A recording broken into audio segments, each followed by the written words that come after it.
Welcome to our channel virtual dish.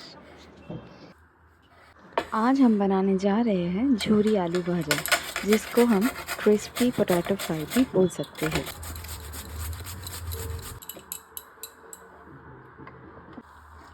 अगर ये आपको पता ना हो तो ये ज़रूर याद रखें, आलू को पानी में ज़रूर भिगोएं, क्योंकि पानी में भिगोने से इसका जो अतिरिक्त स्टार्च होती है वो हटाने में मदद मिलती है और इसका टेक्सचर और क्रिस्पीनेस में भी बहुत सुधार होती है।